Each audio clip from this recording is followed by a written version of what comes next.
It's Tuesday, and that means it's time for another Death Diary review. It's currently Death Diary 37, Asimov Patch Part 2, and things are looking up. Let's start off at the beginning here, and that is better looking battles. Now, there are a couple of mods available in the Steam Workshop already that change the way the battles look. So how things actually work in terms of the game right now, is at least in vanilla, if you have a fleet battle with a lot of small ships and a lot of short-range weapon, it becomes a complete and utter mess of ships brawling all over the place. So looking at what the patch is doing for this one is that weapon range for every single weapon type in the game has been increased. So fleets will engage at longer distances and will spend more time advancing at each other before getting into these close point range brawls, which is rather good. Like right now, the battles are completely another mess, and I'm actually running a mod in the background of most of my playthroughs that actually improve the way the battles look and how they feel, and that's something that is, I feel, desperately needed in the current vanilla game. On top of that, combat computers are changed. They are from aggressive and defensive into swarm and bombardment. So basically, I'm also running the rangefinder mod, which allows me to set the distance that ships will try to stay at when in engagements. The game actually comes with some combat computers that are set to defensive and aggressive. They've been renamed to swarm and bombardment computers. So short-range weapons will try to get in there as soon as possible, try to do as much damage as they can, and the bombardment, obviously, so you've got your tachyon lances, etc., trying to do as much damage as possible. And apparently this is to better describe their roles. Default computer behavior for combat is changed that from orbiting swarm mode into where they make passes at the enemy and attempt to engage with broadside. So no longer will they just bounce at each other. They will actually try the broadside with their weapons so that the combat looks a lot better. And to quote-unquote the actual Dev Diary, make battles look less like Angry Bee swarms unless all ships involved are using aggressive computers, which is rather good. It's a good visual thing, make the game look a little bit better in terms of combat.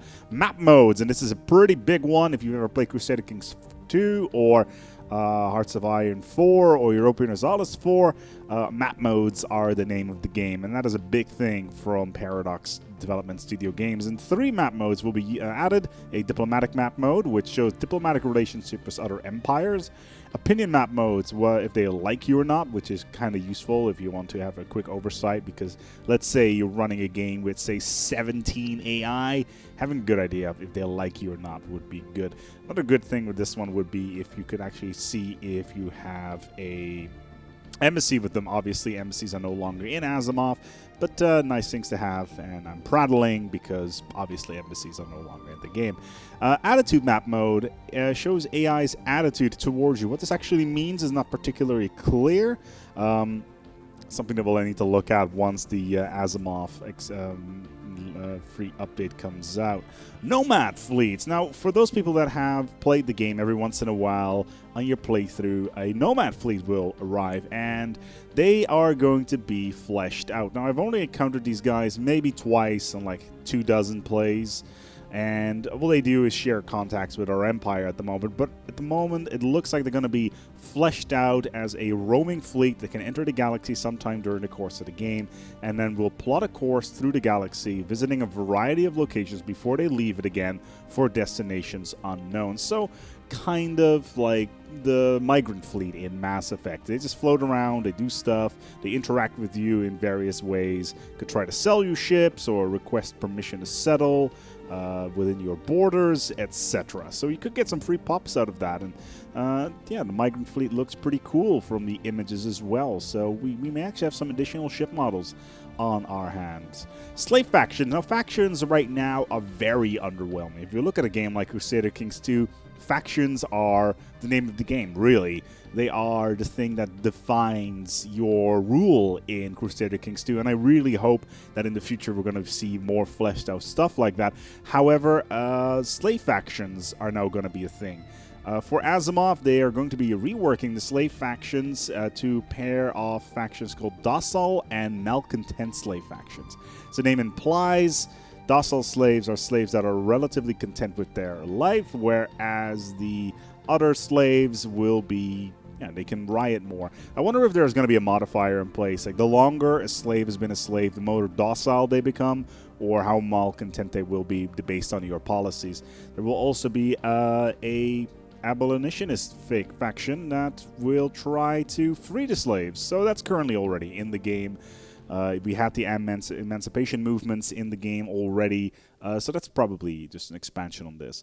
War goals. So if you go to your war screen, you will get more war goals. A tributary, which means that the tributary will pay 20% of their energy and mineral income to their overlord, which is rather nice, but they do not join the overlord's wars. So basically, they just become, you're the mob, effectively. You're selling insurance. You can declare war. No problem. You just make sure nothing happens to them, and they will pay you money. So that's good. They are free to declare their own wars and colonize worlds. So they'll still be expanding, which is kind of nice. Abandoned planet. If you have purge policies allowed, you can force an enemy to abandon a planet, killing every single pop in the process. I wouldn't be surprised that this is going to be something for the Holy World fallen empires that are going to try to force you to abandon a planet, which makes sense for their style of policies. Humiliate. You can humiliate an empire and make them suffer a negative modifier and giving you a chunk of influence, which is nice. Borders opening forces another empire to open their borders towards you for 10 years. Not really the greatest goal, but yeah. Stop atrocity forces another empire to ban slavery and purging. Okay, fair enough. If you are xenophobic and you want to do a lot of purging, which is right now in the game generally not a good idea unless you're relatively big and the enemy won't do anything against you, but overall not the greatest idea unless you're very aggressive. And then finally, diplomatic incidents. A big part of the aim for the Asimov patch was to make the diplomatic game more interesting, which is good because the diplomatic game is severely lacking at the moment. Have more interaction between neighboring empires, which the mid-game is severely lacking right now. The mid-game is mostly clicking on worlds, upgrading stuff, and upgrading your fleet. Diplomatic incidents is a series of events that can occur when empires which shake up relations, usually related to the actions of one empire towards the other.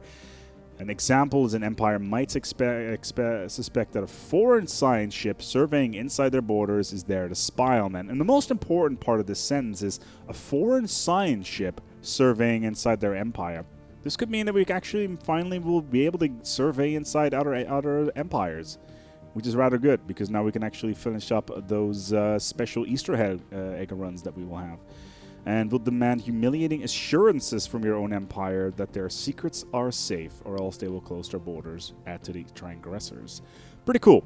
Very cool. There's no heads up right now whether or not Asimov is going to be running with its own patch.